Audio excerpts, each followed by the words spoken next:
बिस्मिल्लाहिर्रहमानिर्रहीम। अस्सलामु अलैकुम नादरीन, आज एक लंबे अरसे के बाद मैं हाज़िर हुआ हूँ आपकी खिदमत में एक नई वीडियो लेकर।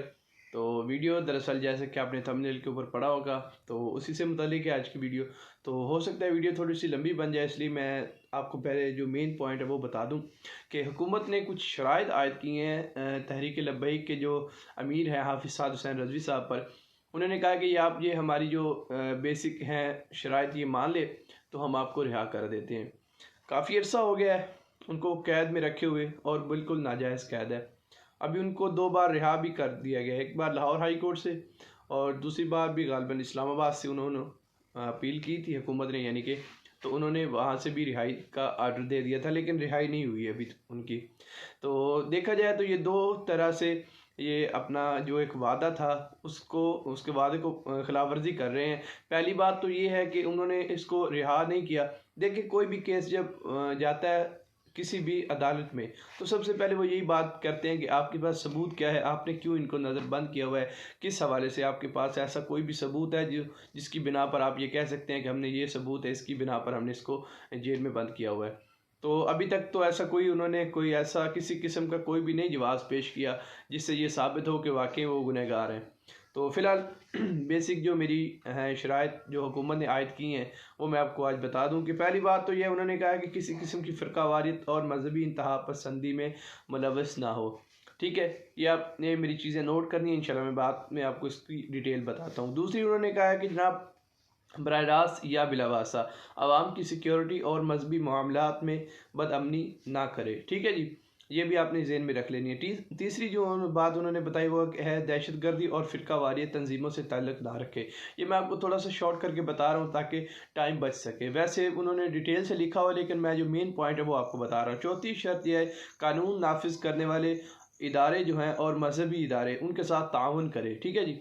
अच्छा, आगे आ जाएँ जनाब। पाँचवीं शर्त क्या है? दहशतगर्द और कल अदम तंजीमों की इत्तला मुतलका इंतज़ामिया को देगा। ठीक है जी, ये 5 शराइत होगी। इसके अलावा छठी क्या है जी? कहीं जाने से पहले मुतलका थाने में इत्तला देगा और जहाँ जाना है वहाँ की भी इत्तला देगा, यानी कि मैं फ़लाँ काम से जा रहा हूँ और फ़लाँ जगह जा रहा हूँ, फ़लाँ बंदे से मेरी मुलाकात है। ठीक है जी।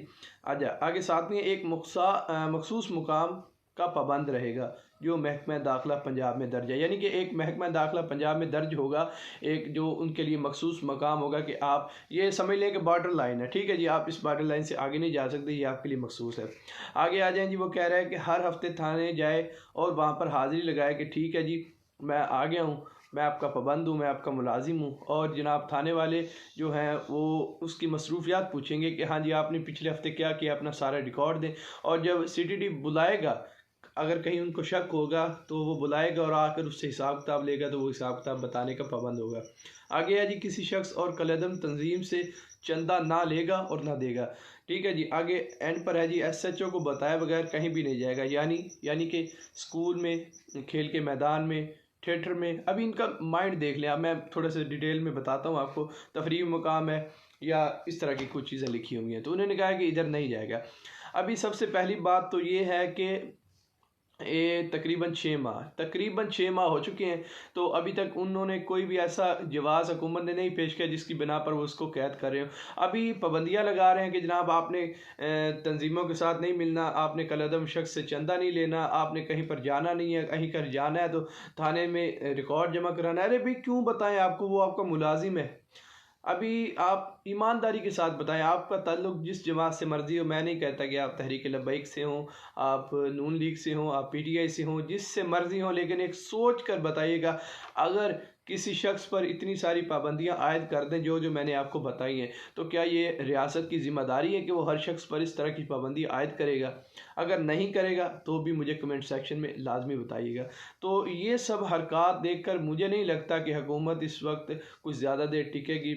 अभी पूरी दुनिया में जो हल्ला गुल्ला है इमरान खान साहब का, बड़ी दुनिया में फेमस है जी, इन्होंने वो कर दिया, अमेरिका को धमकी दे दिया, ये कर दिया, वो कर दिया, तो वो अपनी जगह है। ठीक है, लेकिन एक रियासत का जो हुक्मरान होता है उसकी जो बेसिक पॉलिसी होनी चाहिए या उसके बेसिक मकासद होने चाहिए अपनी रियासत को लेकर चलना, और पूरी दुनिया के साथ जो उसके ताल्लुकात होने चाहिए वो अच्छे होने चाहिए, ख़ासकर हमसाय ममालिक के साथ, जो बेसिक हुक्मरान की एक ज़िम्मेदारी होती है।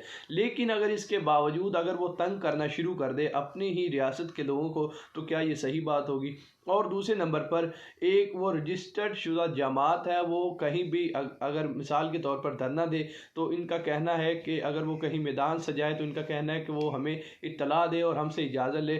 तो मेरा ये सवाल है पीटीआई वालों से कि क्या आपने 124 या 26 दिन धरना दिया तो आपने किससे इजाज़त ली थी? और अगर आपने इजाज़त नहीं ली तो आपने जो उस वक्त जो भी तमाशाई वगैरह इकट्ठे किए थे, जिन्होंने डांस किया, इनमें औरतें बाशमूल शामिल हैं, इसके अलावा जो इन्होंने टेलीविज़न की तोड़ फोड़ की थी, तो क्या ये सब चीज़ें जो हैं वो जायज़ थी? अगर तो जायज़ हैं तो ठीक है, हम भी मान लेते हैं कि जी हमारी गलती है, लेकिन अगर जायज़ नहीं थी तो फिर ये क्यों इस तरह की पाबंदियाँ लगा रहे हैं? सवाल बनता है मेरा, और मेरा तकरीबन सभी इदारों से बनता है। अभी वज़ीर दाखिला जो हैं शेख रशीद साहब, उन्होंने बड़ी कमाल की, मैं तो कहता हूँ, बात की है कि जनाब हमसे इजाज़त लेकर जाए और हमने मखसूस कर दिया इनके लिए ये बॉर्डर लाइन है, आपने इनसे पार नहीं जाना। क्यों भाई नहीं जाना? ये क्या रियासती हुक्मरान की ये सब जिम्मेदारियाँ होती हैं? तो बहुत ही दुख के साथ ये सभी बातें कर रहा हूँ मैं आज की। तो उम्मीद है कि आप लोगों को बात समझ में आ गई होगी। तो मकसद आप सबको बताना ही है कि किस तरह उनके साथ नाइंसाफ़ियाँ की जा रही हैं। तो अल्लाह ताला से मैं दुआ करता हूँ कि अल्लाह पाक सबको हिदायत दे। तो हिदायत उसी को मिलती है जिसके मुकद्दर में लिखी होती है। अभी देखिए कुछ लोग ऐसे होते हैं कि कुरान पाक, कुरान सुन्नत और हदीस को वगैरह को पढ़कर कह लें कि पंजाबी में जिसे कहते हैं कि सुधर जाते हैं, ठीक है। लेकिन कुछ ऐसे ही लोग होते हैं जो उनको पढ़ के बौखला जाते हैं, ज़हनी तौर पर वो कुछ और ही समझ लेते हैं। तो दरअसल ये हमारे इल्म की एक बहुत कमी की वजूहात हैं, ठीक है।